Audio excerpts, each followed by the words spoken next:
Welcome back to Wild Drama Stories. Story number 1. Opie writes, Me, 27 male, fiance, 26 female, call her L. My father, 52 male, call him B. My mother, 50 female, call her R. Like many who've had something like this happen, I never thought something like this would happen to me, but here we are. I've never used Reddit, but I've seen stories from here on TikTok. So I thought I'd give this a shot for any advice you all could give me. From listening to some other stories, you all like backstory. I'll try and be as clear and precise as I can, but it's only been a week. So if I start to lose it during the telling of this, I'm sorry. Elle and I met in her freshman year of college. We were both dorm in the same building where we eventually met. We later found out we lived 2 towns away from each other, so whenever we went home, I let her drive with me. It only added like 20 minutes, so it was no big deal. After multiple trips and hanging out at school, we started to date. I have a close-knit family, as did she. So we told our families right away. I had met hers plenty of times when dropping her off, but it was nothing more than an introduction and exchanging pleasantries. Both of our families accepted each other with open arms, and our relationship grew. I was a year ahead of her, so when I graduated, I went home where I was offered a good job with great pay. I visited her at school whenever I got the chance, and whenever she came home, we would make time for each other. After she graduated, she moved in with me, as both of our jobs were in the city near where we grew up. Like me, she was offered a position at the company she works at now with great pay. After living together for about 3 years, I proposed, and we have been planning our wedding since. Now, on to the part you're all reading for. Looking back, there was plenty of things I overlooked that I just wrote off thinking my father was just trying to welcome my ex into our family. Things like my father calling her all the time, and if I was around, they would just tell me they were talking about the upcoming family party, or something along those lines. One time, Elle was in the shower and her phone rang. I seen it was my dad, so I answered. When he realized it was me, he sounded both upset and surprised that I picked up. I then asked, "What's up?" He responded that he wanted to talk to Elle about my mother's birthday. That was in a week, and after a minute, we ended the call. Even typing this out now, I feel like an idiot for not seeing it sooner. On the day I found out, it was like any other day. Elle had Thursdays off, so she made breakfast for both of us. When I set out for work, she gave me a kiss and told me to have a great day. During my drive to work, I realized I had forgotten some paperwork I would need for a meeting I had at 3 p.m. I shrugged it off and told myself I would just go home at lunch to get it. Elle texted me throughout the day, talking about all the casual stuff a couple talks about. Like, what do you want for dinner? I did the laundry. Do you want me to hang it up for you? Blah, blah, blah. I didn't think it necessary to text her I was coming home for lunch. So when it came around, I just left work and went home. When I got home, I noticed a car that looked like my father's in our parking lot. But I didn't think anything of it and just parked and went into our building. When I opened the door, I was met with a scene out of a movie where a man comes home early and catches his spouse cheating. Such a cliché. There was a trail of clothes, both his and hers, leading to my bedroom, and the sound of faint moans echoed through my apartment. I stood at the door in utter shock. My brain was a mix of rage, sadness, and disgust. But if you were a fly on my wall, you would see what looked like a statue. I just couldn't move. When I finally snapped to, not knowing how much time had passed, I took out my phone to record. I picked up all the clothes that were on the floor and threw them into the hall of the building. After, I filmed the walk to my bedroom. The door was open. I stood in the doorway filming for about a minute, then flipped on the lights. They both jumped at the sudden light and looked at me, and to my utter shock, it was my father in the bed with her. After the initial stun, my father noticed I was recording and started to panic, trying to find anything to cover himself and telling me to stop recording. He found a towel and wrapped it around himself and started to walk toward me. I told him, if you don't want to get hurt, stop coming to me. He either didn't care or didn't hear me and reached for my phone. I hit him square on the jaw. His head bounced off the door and slumped to the ground. Elle shrieked. I aimed the camera at Al and said, "Concerned about your F, buddy, but nothing to say to your fiancé." My father woke up after about a minute nap, and I told them I just needed to come pick something up for work, so I'm heading back now. If either of you pieces of crap are here when I get back, I'll send this video to everyone you know. I ended the video, looked at my dad, who was still coming to, and said, "You're dead to me. You're no longer my father. But you might want to go home and talk to Mom, because I'll be talking to her very soon." I sat in my car for a while until one of the bosses at work called to ask where I was. I told her I was on my way back right now. When I got to her office to hand her the paperwork, I must have looked awful because she started asking what was wrong with me. I told her it was nothing and I'd be okay. I could see her scanning me up and down, and she noticed some blood on my collar and stood up, rushed to me and said, "You're bleeding." I looked down and said it was my father's. She looked confused, so I pulled out my phone and showed her the video. She watched it in its entirety. She was introduced to Elle a few times, but never my father. She sat there silent for a moment, until it finally clicked that my fiancé was cheating on me. But not only was she cheating, it was with my father. She asked if there was anything she could do, suggesting I take some time off, but I told her I can't go back there right now, that I just need a minute and I'd be fine for the meeting, and I have another shirt in my office. The meeting went over fine. I put on a smile for everyone like nothing had happened. My boss came up to me after the meeting and asked how I could do that, but I just said I don't know and went to my office. I then came home and I was alone for the first time in a very long time. Thank you for reading. I'm sorry I carried on so much, but it was therapeutic getting everything down. I just don't know what to do. I definitely need to get the hell out of this apartment. I just can't live here anymore, and there's no possible way I'm sleeping in that bed. I know not only do I have to get checked out for STDs, but I think I broke something in my hand. And here's OP's update. Wow, hello everyone. I didn't expect to come back to Reddit and have this much support. I didn't really plan to update at all. I just wanted to put what had happened out there and hopefully get some advice. After I wrote down all that happened, I closed my computer and kind of fell into a depression. After I posted, it hit me like a train. To the ones who think it's fake, I wish I was this creative. I'd write books instead of working a 9 to 5. I'll try to reply more on this post. I just logged back on, and it was honestly too much to try and reply to every comment. Just know I read through most of them, and I truly appreciate everyone's input, both negative and positive.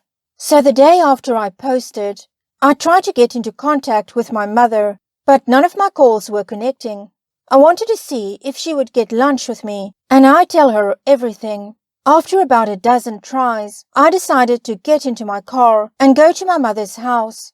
She needed to know what happened as soon as possible, even if talking about it was going to make it hurt all over again. During the drive, I thought about what I would say and how I would say it. That made me start to panic. I had to pull over twice to throw up. It's not every day you have to tell your mom that her husband is screwing your fiancé. I pulled into the driveway and sat in my car for a moment to calm down and gather my thoughts. I was in my car for a few minutes when my mother threw her front door open, so I stepped out of my car. She started cursing at me, saying how dare I come to her home after I hit my father for trying to break up a fight between Elle and I. She called me every name in the book and called me an abuser. She told me I needed to leave since Elle isn't ready to forgive me yet, and that if she's smart, she hopefully never will. Yes, apparently my father took Elle to my family's home and told my mom that Elle and I argued, and when my father tried to stop it, I hit him. She continued on for a while until I finally snapped and said, "Really, Mom? Because your husband is effing my fiancé, that's why I hit him. And if you can't take my word for it, I have a video, I'll send it to you. But because my own mother can talk to me like this, don't expect to see me again. I don't want to hear your apology when you finally figure out that you're just as crap of a mom as my piece of crap father." Her face dropped. She looked like what I must have looked like when I first walked into my apartment and caught them. I pulled out my phone and sent her the video. My mom took hers out and turned it on. She pulled up the video and watched up until the part where I turned on the light. She then put her phone down. She looked up at me, but I turned and went into my car. I backed out of her driveway. I looked at her before I took off, and she was in tears. My heart felt for her, but too much was said during that fight for me to pull back in and forgive her. When I got home, I started clearing everything out of my apartment that had to do with Elle or my family. I boxed all of Elle's things up and put them next to the front door. Legally, this has been her place of residence, so I can't technically kick her out. Her name isn't on the lease. Also, she's the type of person who shies away from conflict, and if she returns other than to pick her things up, there will be plenty of conflict. Anything that had to do with my parents, I boxed up and put into storage. Like I said in my first post, we were a very close family, but I've never had a problem cutting toxic people out of my life. I texted Elle's parents and told them I'm calling off the engagement and told them she's been cheating on me. I thanked them for everything they've done for me. Our relationship was still building, but they were kind and supportive of me. So this just added more hurt to the mix. I finished by asking if they would come pick up all of her belongings. I haven't gotten a response from them yet, but I'm hoping they come grab her things, so Elle doesn't have a reason to come back here.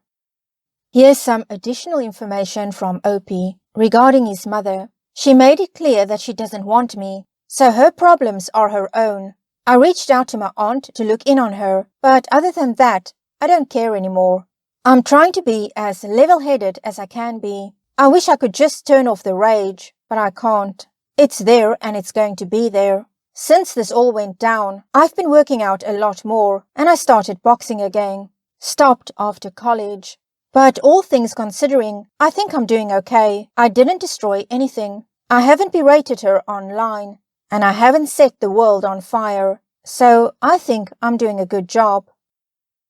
Well, OP, yes, you are, and it's good that you're boxing to get your anger and your rage out, rather than taking it out on people around you. I can't even imagine something like that, even though you described the scene so well. It's still so shocking, and I can understand, OP, why you can't see yourself having a relationship again with your father. It's just too much. What he did it's too much. It's impossible to come back from something like that. I honestly can't see how you can ever sit around the same dinner table again, etc., etc. It's not possible. And of course, the same goes for Elle, your ex-fiancée. But OP, let's talk about your relationship with your mother.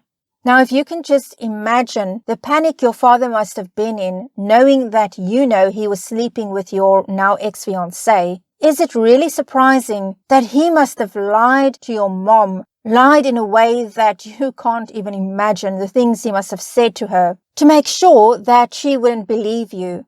And considering that your father had everything to lose, OP, I'm telling you, he lied, and he lied so big to your mom, and he got her all worked up. And that's why she came out of the house when you parked there and started cursing at you and calling you all these names, etc., etc. And meanwhile, Elle is also in the house and no doubt corroborated your father's story and said, yes, this is what happened. So really, OP, your mom is also the victim here. She was cheated on and then she was lied to by two people that she trusted.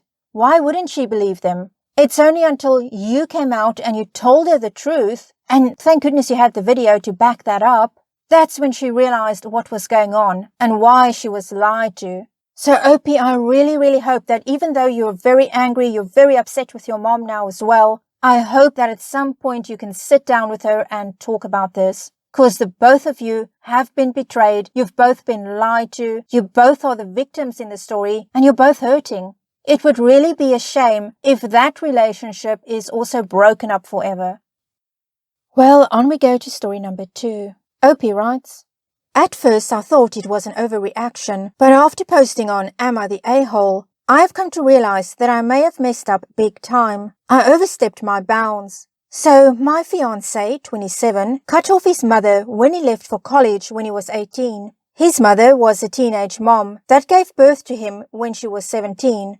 But according to my fiancé, she was not really there as a mother. She tended to prioritize her relationships with men, which put her and him in toxic situations at times. Well, her mother recently reached out to me on Facebook, asked to meet up, and gave me her side of the story. She was a young mother who wasn't always aware of her resources, so she made mistakes. She was essentially a child raising a child, and she really wants to make up for those mistakes. But my fiancé never gives her the opportunity, so she was hoping I could convince him to just have a cup of coffee with her. I really felt a lot of empathy for her, as my mom is also a teen mom. Although she makes a lot of mistakes, she loves me, and I just can't imagine cutting her off. She couldn't have had it easy, so I invited her to my and my fiancé's apartments and waited for my fiancé to come home.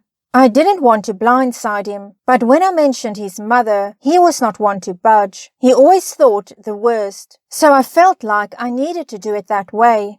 He came home, left after 5 minutes of back and forth, and when he came back the next day, he told me he was rethinking us getting married. We have been together for 6 years, and I am utterly in love with him. The thought of him leaving me makes me sick. How do I get him to forgive me and trust me again? Here's Opie's update. So I know now that I've made a huge mistake. Me and my boyfriend had another conversation, and he told me he's having a hard time getting past what I did, but he thinks we should go to couples therapy to try and see my point of view, because he can't just understand why I didn't take his word for it. He thinks this way we can both understand each other's perspective and learn how to deal with it if we come across something like this when we get married. So we are pausing wedding plans for now, but he is still my fiancé. I have sent his mom a message to not contact me again and that I can't be a middleman. After that, I blocked her. I know now the degree of my mistake, and I'm going to do better in the future. I genuinely did not mean to undermine what he went through as a child. Well, OP, that's the thing. Sometimes you just have to take somebody's word for it. Because, it's very hard to explain these things to people after the fact. There must have been a lot of things that happened over the years. So I can understand that your boyfriend doesn't want to sit down and tell you the details of every little thing. And even if he did, it might not seem so big to you because you didn't experience it. You weren't there. When someone goes no contact with a family member, we really just have to believe them that it is the right thing for them and support them in that. And I do understand, Opie, that you wanted to fix things between them and all of that. But that's kind of looking for the fairy tale instead of facing reality. Well, that's it for this edition of Wow Drama Stories. Please give it a thumbs up, consider subscribing, leave me a comment, and I'll see you again next time. Take care of yourself. Bye.